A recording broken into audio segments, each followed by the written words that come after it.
السلام عليكم ورحمة الله وبركاته. الحمد لله على إحسانه وشكر له على توفيقه وامتنانه، وأشهد أن لا إله إلا الله تعظيما لشأنه، وأشهد أن محمدا عبده ورسوله داعي إلى رضوانه، وعلى آله وأصحابه وإخوانه. أما بعد، لكل شيء إذا تم نقصانه فلا يغر بطيب العيش إنسان، هي الأمور كما شهدتها دول، من سره الزمان سأته أزمان. أيها الأحبة, we are continuing our lecture series regarding the history of the Muslims of Andalus. We are currently looking at the period where we ended up losing this great civilization, a civilization like no other that has been witnessed on this earth, the civilization of the Muslims in Andalus. Ikhwani fillah, in the previous lecture we mentioned that the 7th century of Islamic history was probably the most difficult, the worst century for the Muslims in its entire history. Because if there was a century whereby Islam would have ended, it would have been this century. This is a century, Ikhwani fillah, that Genghis Khan appeared from the year 604 of the Hijri calendar until the fall of Baghdad under his grandson in the year 656 of the Hijri calendar. There was no century, Ikhwani fillah, where Muslims were massacred and many of those lost their lives like this century of the 7th century. And the same problem, Ikhwani fillah, was occurring in Andalus. We mentioned last night, Ikhwani fillah, that in the year 633 of the Hijri calendar, we lost the city, the capital city of the Muslims, the city of Cordoba, the city that had the largest mosque in the entire world, the city of 3,000 mosques, the city of ulama, the city of fuqaha, the city of the greatest library that was one of the greatest library in the entire world. We lost this city of Cordoba in the year 633 of the Hijri calendar. Ikhwani fillah, there are two famous scholars in Islamic history that are known as Imam al-Qurtubi.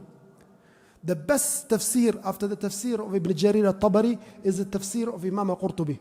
And you have another Imam also, Qurtubi, it's called Abu al-Abbas al-Qurtubi. He has a commentary on Sahih Muslim.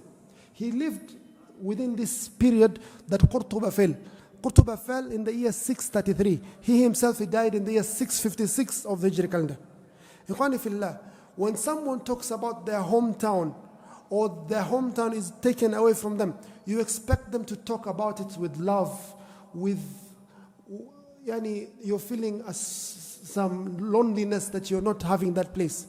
But you find this Imam al-Qurtubi rahimahullah, who passed in the year 656 of the Hijri calendar, Abu al-Abbas Ahmad al-Qurtubi, he does not speak about Qurtuba at all in his Sahih Muslim. Sahih Muslim is a big book and the Sharh is even bigger. He does not speak about it at all. He was asked by one of the scholars, why don't you mention about Qurtuba? Why don't you mention about this city? He says that place, the ma'asiyah and the fawahish and zina became so prevalent in society that it was definitely going to collapse. When zina appears in a society, that society will definitely be destroyed. The Prophet Muhammad sallallahu alayhi wa sallam, he says in an authentic hadith, he says, وَيْلُ لِلْعَرَبِ مِنْ شَرٍّ قَدْ اقْتَرَبْ. Woe upon the Arabs, and evil has appeared on this day. The wall of the Ya'juj or Ma'juj has been opened this much. The mother of the believers, radiallahu anha, she asks, Ya Rasulullah, أَنَهْلِكُ وَفِينَا الصَّالِحُونَ. Are we going to be destroyed and amongst us are righteous people? قال عليه الصلاة والسلام نعم إذا كثر الخبث. Yes, you shall be destroyed if there is a lot of filth, if there is a lot of evil in society. Ikhwani fillah, the society of Andalus became a society where evil was prevalent, and more so because of the dunya and the wealth that Allah subhanahu wa ta'ala had given to them. So we lost the city of Qurtuba in the year 633 of the Hijri calendar. The year 636 we lost Valencia. The year 643 we lost Jayan. And the only two areas that was left in the Andalus that was conquered by Tariq ibn Ziyad and Musa ibn Nusayr, the only two areas that was left was Granada and Sevilla. Sevilla and Granada. We mentioned that these names must be common to many of you because I know many of you as football fans. So if you look at the La Liga, you'll see many of these names in the La Liga. So the only two areas that was left was Sevilla, Ishbilia, and Granada. These are the only two areas left in the year 643 of the Hijri calendar. Ibn Ahmar is the leader of Granada. Ibn Ahmar, his name is Muhammad Ibn Yusuf Ibn Nasr Ibn Ahmar. He's the leader of this area. This man, his lineage goes back to the Sahabi Sa'd ibn Ubadah al-Khazraji, one of the companions of Prophet Muhammad sallallahu alaihi wasallam. He comes from that family line. This is Muhammad the First. It's called Muhammad the First. Ikhwani fillah, in the year 643 of the Hijri calendar, he has a meeting with the king of Castile, Alfonso VI. So he signs an agreement with Alfonso VI, the king of Castile. He says, condition number one, you Muslims have to pay every year 150,000 gold coins. You have to pay 150,000 dinar. He agrees. Number two, you have to surrender to us all the fortresses to the west of Granada. He agrees. He says, number three, I will send someone to assist you to rule in Granada. One of the Christian leaders I'll send to Granada to assist you in leading. He agrees. Condition number four, you shall rule Granada by the name of the king of Castile. You just one of my servants. He agrees. And condition number five, which was the most dangerous condition, if Castile requires your assistance in any war it fights, you as the Muslims of Granada, it is obligatory upon you to assist me as the king of Castile to fight whichever enemy I wish to fight. So these are the five conditions he agreed with the king of Castile in the year 643 of the Hijri calendar. This fifth condition, whereby he is supposed to support the army of Castile, is a very dangerous condition. For the very first person, or the very first area attacked, was the land of the Muslims in Ishbilia. Ishbilia is 10% of the land of Andalus, and Granada is 15%. So the first area the king of Castile wishes to attack is the state of Sevilla. So he tells this Muslim, Ibn Ahmar, you have to support me based on the agreement you have signed to crush Sevilla, to conquer Sevilla. So the armies come out, Ibn Ahmar and the Muslim armies, the betrayers, they come out of Granada. And they go, they besiege Sevilla. They besiege their own fellow Muslim brothers, so to assist the Nasara king, King Castile. They besiege the Muslims for 1 year and 5 months. 17 good months. The Muslims of Sevilla are crying out to be assisted. There's no food, there's no water, they have no resources, their lives are under threat. No one is assisting them. 17 months. Then came the 27th of Ramadan, the year 646. The 27th of Ramadan, the year 646, they managed to conquer Sevilla. And the policy with regards to the Spaniards was only two. You had only two options, all Muslims. Option number one, we kill you, all Muslims.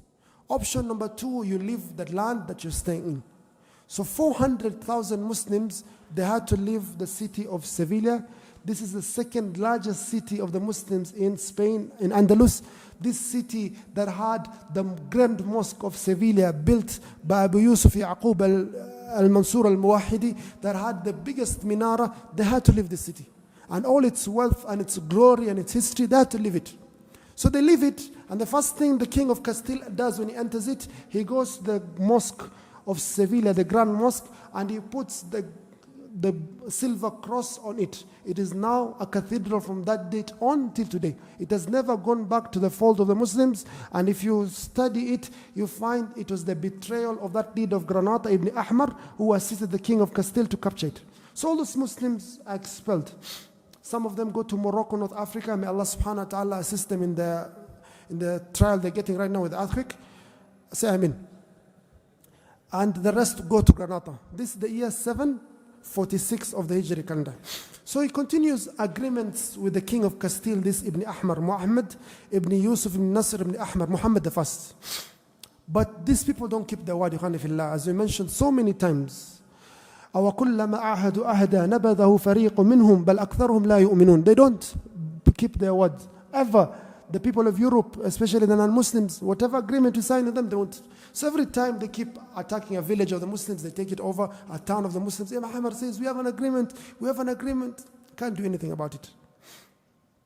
The year 6, I'm losing dates today, mashallah.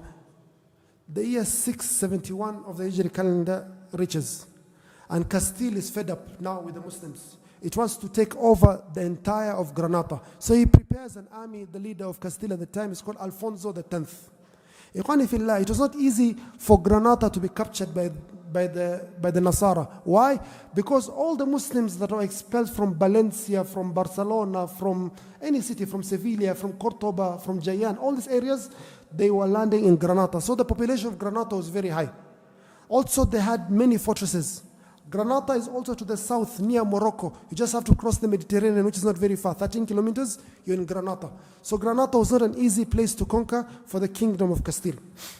But he decided, Alfonso X, in the year 671 of the Hijri calendar, that is going to take over Granada. So the Ibn Ahmar has thought, I have done everything required. I have been a servant to this man. I have been like a slave to this man. I have sought assistance from him. I have lowered myself to him. What do I do now? So he thinks, then he says, let me go back now to my Muslim brothers in North Africa, in Morocco, and seek their assistance. Ikhwani fillah, the Dawla al-Muwahhidun that we mentioned previously had fallen in the year 668 of the Hijri calendar. North Africa and West Africa was led, or North Africa was led by a new tribe, the tribe of Banu Marine. And one of the great leaders of Islamic history at the time, Abu Yusuf Yaqub al-Mansur al-Marini. Previously mentioned Abu Yusuf Yaqub al-Mansur al-Muwahhidi. This one is Abu Yusuf Yaqub al-Mansur al-Marini, one of the great leaders. The scholars, they say about this man, كَانَ صَوَّامًا قَوَامًا. He used to fast his days and perform qiyamul layl at night.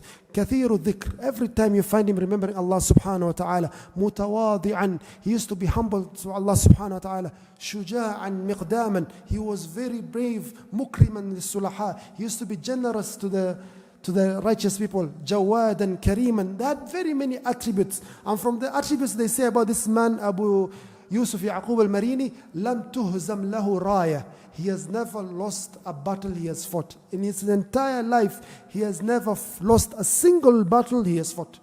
And there are very few people, ikhwani fillah, in Islamic history who have never lost battles. Including the first is Khalid ibn Walid, Sayfullah al-Maslul. The sword of Allah cannot lose a battle. He's the sword of Allah Azza wa Jal. You have Muhammad ibn Abi Amir, we mentioned previously in the lectures of Andalus. We're going to speak about Zahir Berbers when we're talking about the Tatar and also this man. They are amongst very few Muslim generals who never lost a battle. So they seek the help. The people of Andalus, Granada, they seek the help of this righteous Muslim leader to assist them. So he lands, ikhwani fillah, he prepares an army and he lands in Andalus in the year 674 of the Hijri calendar. 674 of the Hijri calendar. What army has he brought to assist the Muslims? He has only brought an army of 5,000 soldiers. Only 5,000 soldiers, with him taking charge and lead of this army. But it's an army, ikhwani fillah, that has iman.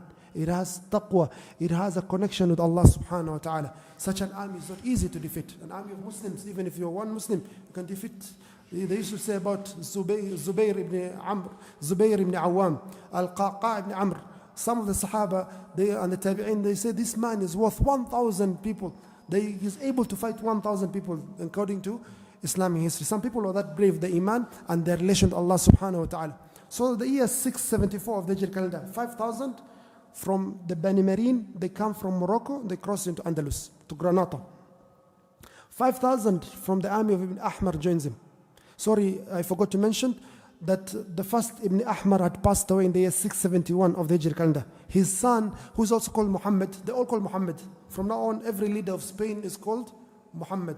So it's Muhammad, the son of Muhammad Ibn Ahmar, the second Muhammad, also known as Al-Faqih, the jurist or the scholar of fiqh. He was a scholar of fiqh, according to them, but he's not a good person.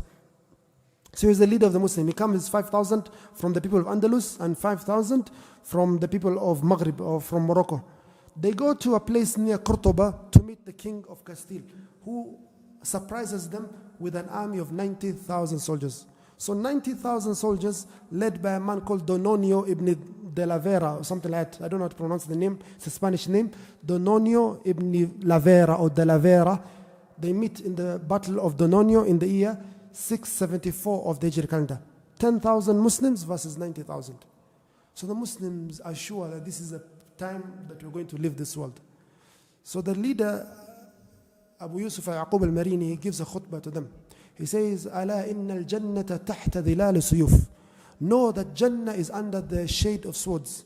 Then he mentions to them the verse where Allah subhanahu wa ta'ala says, إِنَّ اللَّهَ اشْتَرَى مِنَ الْمُؤْمِنِينَ أَنفُسَهُمْ وَأَمْوَالَهُمْ بِأَنَّ لَهُمُ الْجَنَّةِ يُقَاتِلُونَ فِي سَبِيلِ اللَّهِ فَيَقْتُلُونَ وَيُقْتَلُونَ وَعْدًا عَلَيْهِ حَقًّا فِي التَّوْرَاةِ وَالْإِنْجِيلِ وَالْقُرْآنِ. Says to them, Allah subhanahu wa ta'ala is ready to buy from you your lives and your property, and He gives you as payment Jannah. Why? Because you fight fi sabilillah. So the people, they say goodbye to each other, the Muslims hug each other, they cry. They know that this is a place they're going to leave this world and they're going to meet Allah subhanahu wa ta'ala. This is a day that most likely they're going to earn the attribute or the honor or the status of martyrdom. So they fight fillah in a great battle, and the Muslims fillah with a small number, كم من فئة قليلة غلبت فئة كثيرة. Small numbers can sometimes defeat large numbers, and they were able to defeat the army of Dononio, and they killed Dononio, the leader of Castile at the time, and 6,000 of the enemies lost their lives, 8,000 were captured. This was the year 674 of the Hijri calendar. The Imam, the righteous leader of the Muslims, he leaves everything from the war booty to the people of Andalus, and he sets out and he conquers Sevilla. He conquers that city that was taken from us, Sevilla, and he makes them to pay jizya, to pay a tax that is due upon non-Muslims. And Ibn Ahmar goes and conquers Jayyan, and also they pay jizya. A period of glory, for this was the very first victory the Muslims had since the Battle of Arak in the year 591 of the Hijri calendar. They had not experienced this sweetness of victory for almost 80 years plus. This was the very first time they had this victory. So these are the events of the year 674 of the Hijri calendar. He signs a peace agreement to the king of Castile. The king of Castile accepts the conditions. 3 years later, he breaks the conditions. As usual, they always break their word. They find an opportunity that they can take advantage of. He breaks his word, and he starts attacking the Muslims and spreading fasad upon the earth. Once again, this righteous leader comes from North Africa to defend his fellow brothers in the year 677 of the Hijri calendar, and he defeats them again, and he makes sure that he goes as far as Cordoba, the capital city that was taken from us, and it was taken by the Nasara, and he makes sure that they start paying jizya, just like their brothers in Sevilla and just like their brothers in Jayyan. This was the events of the year 677 of the Hijri calendar. Also in this year, Granada is divided into 3 main areas. The early area of Spain that was left for the Muslims is Granada. This Granada is divided into 3 areas. The area of Granada, a place called Granada, or town, Malqa and Almeria. It's divided into these 3 areas. The leader of Almeria at the time, he dies, and his son becomes the new leader of the Muslims. The son, does something amazing. He goes to Al-Marini, Abu Yusuf Yaqub Al-Marini, and says to him, you are more worthy of leadership than I. Take over this area and rule the Muslims. So he becomes the new leader of this area of Almeria. Only Malqa and Granada is left by Ibn Ahmar al-Faqih. Ibn Ahmar al-Faqih, is a faqih, is a person who studied the deen. He studied history. He sits down, and he starts getting a lot of waswas. He says, Inna fi tariq al-ibra. History is a lesson that we are going to learn.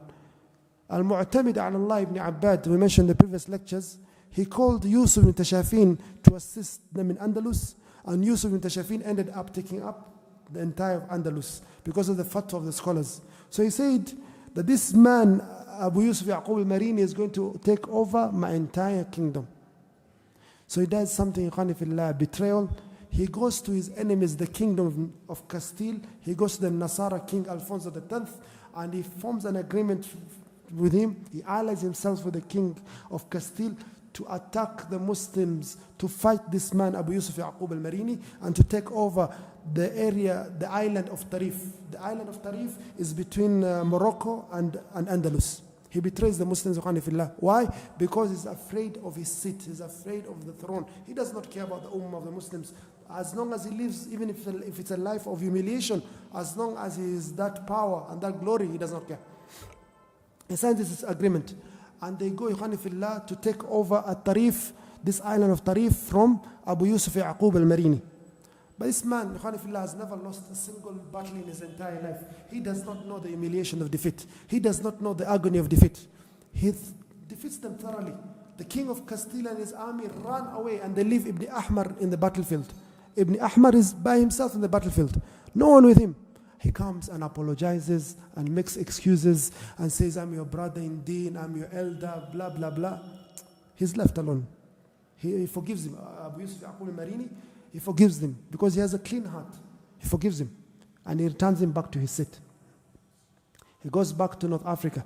The year 684 of the Hijri calendar comes again. Once again, they break the agreement, the king of Castile, and they start attacking lands of the Muslims. Once again, our hero Abu Yusuf Yaqub al-Marini comes from Morocco again. He defeats them thoroughly and he signs agreement with them. This is one of the most interesting agreements that he signed. He says, I do not want money from you. I do not want land from you.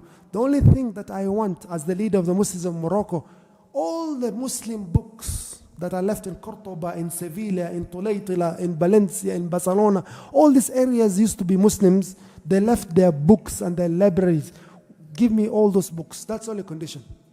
So the Nasara went to all these towns, they looked for the books that they had not burnt, they had not destroyed, and they bring to this leader, and he takes them to North Africa, and he keeps them in the Grand Library of Al-Fas in Morocco. Till this day, the books that were saved in Morocco, the great books of the scholars of Andalus, they were saved by this man, Abu Yusuf Yaqub al-Marini. Look at the wisdom and the foresight he had to preserve this heritage, to preserve these literary works of our scholars in Andalus. The year 685 of the Hijri calendar, he passes away, rahimahullah. This great leader, Abu Yusuf Yaqub al-Mansur al-Marini, he passed away in the year 685 of the Hijri calendar. Once again, al-Faqih, Ibn Ahmar, Muhammad ibn Ahmar, he starts thinking, what do I do? And he starts plotting again, and he starts planning again. This time he goes to the king of Castile again, Alfonso X or someone else, and he signs an agreement with them. I need that island of Tarif. I need to take that island for myself because I'm afraid this new leader, Yusuf ibn Mansur, will also come and take my Granada from me. So he signs an agreement with the king of Castile that if they go, they fight in Tarif, they take it over, and it's handed over to him. So they go, they besiege it, for days, for weeks, attacking Muslims, killing fellow Muslims, and he successfully, he manages to conquer Tarif, this island. But the Nasara, they break their word. As usual, they always break their word. They say to him, we'll look after this area for you. You go back to Granada, don't worry about it. But we had an agreement. We are friends. We signed an agreement. We lost blood here. We have taken this island for ourselves. And they break the agreement. They refuse completely to give this island. This island is one risky issue that happened to us. Why? Because it's in the middle of Morocco and Spain. If this island is taken over, there is no connection between Morocco anymore and Spain. The connection Muslims had to Spain, all the Spain, they were getting assistance from Morocco for the last 300, 400 years. All this is cut off. There's no way now. Why? Because the island of Tarif has been taken from them because of the betrayal of this man, Ibn Ahmar. So, the situation of Andalus continues in that state. The Muslims are in a state of humiliation. They're paying jizya, but they're still engrossed in their dunya. They're still busy with music, busy with girlfriends and zina, and some of the ma'asi spreading in society. Then in the year 701, this betrayer, Ibn Ahmar, I think the whole family of betrayers. The father was a betrayer. He signed that agreement in the year 643. He signed as a betrayer. He signed with the king of Castile so many agreements. He dies in the year 701. And the third leader comes Muhammad III. Muhammad, the son of Muhammad ibn Yusuf ibn Nasr ibn Ahmar, becomes the leader in the year 701 of the Hijri calendar. He is called Al-A'mash. He has a defect in the eye. There's a scholar in Islamic history, also one of the greats of Islamic history. If Al-A'mash is mentioned, it's always the scholar who's called Sulaiman ibn Mihran Al-A'mash, one of the scholars of hadith. I think he passed away, if I'm not wrong, in the year 134 of the Hijri calendar. One of the scholars who was the Sheikh to Sufyan al-Thawri and many others. But this man is also called Al-A'mash, the new leader, Muhammad ibn Ahmar. He's the new leader in the year 701. He has a minister who is very evil. And this is one of the mistakes people as leaders do. Don't choose an evil minister that will lead to your destruction. This minister is called, I believe, is called Abu Abdullah ibn Hakim. It's called Abu Abdullah ibn Hakim. Ibn Hakim means the wise one. But he was not a wise man. The very first thing he does, he calls the people to fight a battle, to fight a war. To fight a war against who? He attacks Morocco and takes over the port city of Sabta. Thereafter, he gives money to some members of the family of the Banu Marine so that they can revolt, and there's a fitna, and he gives them weapons so that they can be busy with them, so that he can have his throne established. Then in the year 709 of the Hijri calendar, we lost Jabal Tariq. We lost that area that's between Spain and Andalus, that's known as Jabal Tariq. Right now they call it how do you pronounce it? Gibraltar, that one. It's under England, I believe now. It's a part of England, but it was part of Spain before that. So we lost Jabal Tariq in the year 709 of the Hijri calendar, and this was a very difficult thing. Losing Jabal Tariq breaks any form of assistance. There's no way Muslims in Andalus are going to be saved. They have been left to the eventual doom. But the surprising thing is Islam remained in this land for almost 200 years. From the year 709 to the year 897, for about 189 years, they remained in this land. Why? What happened? What happened is that the king of Castile and the kingdom of Aragon, they had problems. The kingdom of Aragon is Barcelona, and the kingdom of Castile is the one that's owning most of the land in Spain. So they had a very big disagreement, and they started having civil wars amongst themselves, and they didn't bother with these Muslims. These Muslims are worth nothing to us. They're going to pay for us the taxes. They're going to do whatever they want. Then tomorrow we're going to discuss, inshallah, a marriage occurred. One of the most evil marriages, or one of the most disastrous marriages in our history. A marriage between the king of Aragon and the queen of Castile, and these two kingdoms became one, and the first target they chose was the Muslims. This is what we're going to look at in our forthcoming lecture, that we're going to talk about the fall of Granada, the last area of Muslim Spain, the last bastion of Muslim Spain. Wa akhiru da'wana alhamdulillahi rabbil alameen. Wassalamu alaikum wa rahmatullahi wa barakatuh.